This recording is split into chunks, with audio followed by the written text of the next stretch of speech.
Hello, friends. By the grace of Sahib, today's topic is memory. What is memory? Where is memory stored? How does memory work? And what is the real difference between the mind and the soul? By Sahib's grace, today we will try to understand these deep truths. We often say that we are all parts of the Supreme God. If that is true, then a very important question must arise within us. Why do we appear so different on this earth?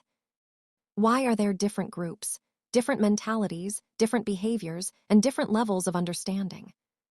The answer is simple, yet very deep. It is because the level of consciousness is different in everyone.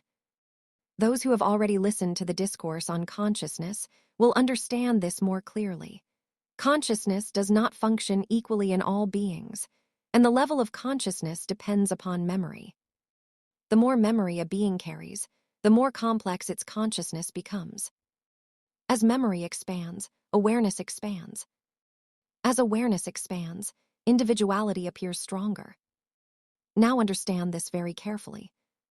Consciousness and concentration. Consciousness is formed through concentration. Without concentration, consciousness cannot grow. Concentration means focus. Where your attention goes, your consciousness flows. And this brings us to the most important understanding of today: the difference between mind and soul. The mind has only one function: to think. The mind cannot meditate. The mind cannot awaken. Thinking is its only job. Attention, concentration belongs to the soul. Meditation happens through the soul. Then who disturbs meditation? The mind itself. The mind continuously pulls the soul's attention outward, toward the body, desires, emotions, fear, pleasure, and the external world.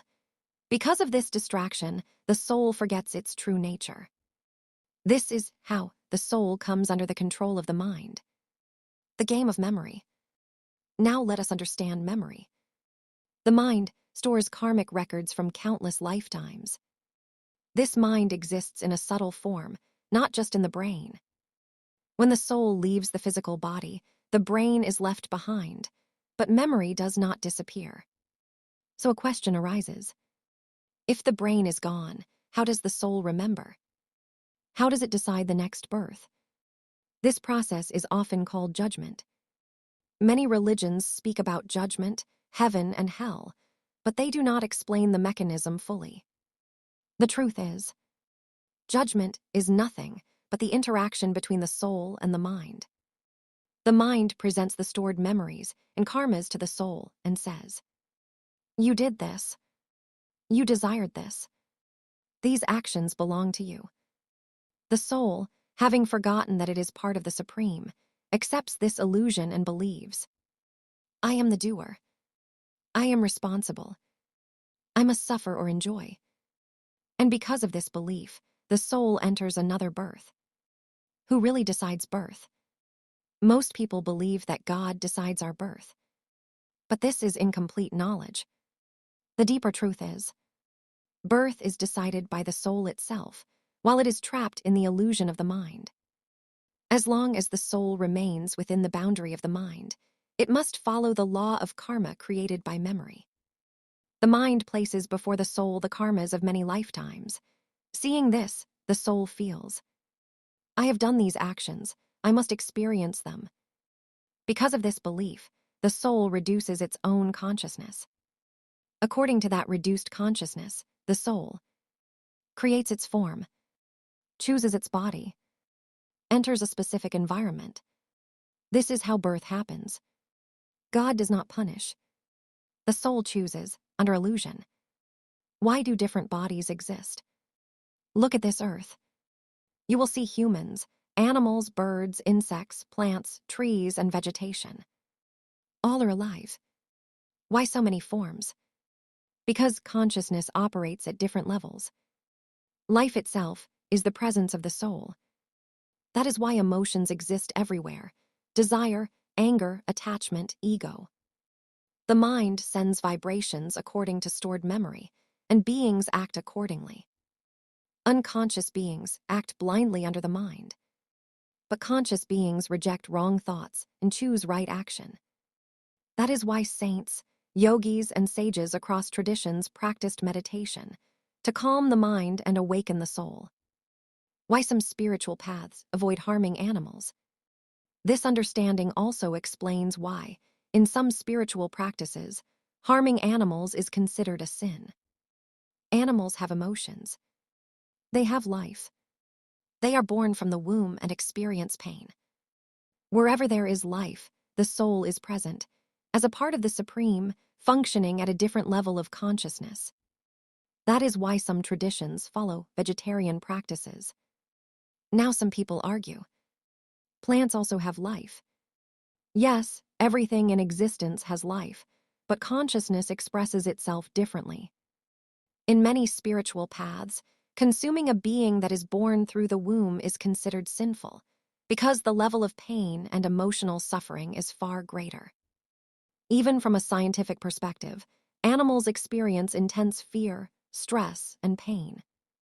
And from a humanitarian perspective, some humans simply cannot tolerate seeing another being suffer. Vegetarianism, in this sense, is not blind belief. It is a deeper inquiry into life and compassion. Past life memories and unfinished desires. Many times, we see children remembering past lives. Why does this happen? Because desires remained incomplete. Memory was not dissolved. That is why the soul returned. Birth happens only because memory exists. Wherever memory exists, form exists. Where memory dissolves, birth dissolves. Beyond one world, multiple universes. Do you think there is only one heaven, one hell, and one earth? No. Creation is vast. There are multiple universes, multiple realms, each functioning on the same principle. Memory, right arrow, mind, right arrow, consciousness, right arrow, form. Across the entire cosmos, souls move through birth and death because of stored memory. Mind is not the supreme creation. In saint traditions, this is explained very clearly. The mind is not the creation of the supreme God. It is a powerful mechanism, an energy that can either bind or liberate. If you follow the mind blindly, it takes you towards suffering. If you understand and transcend the mind, it takes you toward the supreme. The science of liberation from the mind is found only in Saint Parampara. This knowledge has been preserved and practiced in India for thousands of years. Kabir Sahib Jai explained this truth openly and fearlessly. And in the present time, Saint Madhu Paramhans Maharaj is offering this knowledge with deep clarity and scientific understanding. Spiritual science, not religious conflict. This is not belief. This is spiritual science. Just as physical science explores matter, spiritual science explores consciousness. Religion should not be treated as identity. It should be treated as human inquiry. If we study scriptures deeply, without emotional attachment, conflicts will disappear. Wherever knowledge takes you closer to the soul, that path is meaningful. Nature, mind, and human suffering. Today, natural disasters are increasing. Why? Because humanity is misusing nature. This misuse is driven by the mind, by greed, fear, and unconscious desire. When consciousness falls, destruction increases. Understanding how nature works is also part of spiritual science. Liberation through understanding. If we understand the bondage between mind and soul, we can work toward liberation while living. Just as understanding the root cause of a physical disease changes how we live, understanding the root cause of birth changes how we live spiritually. Spirituality is not belief. It is the science of self-realization. When the mind dissolves, memory dissolves. When memory dissolves, birth dissolves. When birth dissolves, the soul returns to its source. By Sahib's grace, we will go deeper in the coming discourses. Thank you for listening. Stay aware. Stay in inquiry.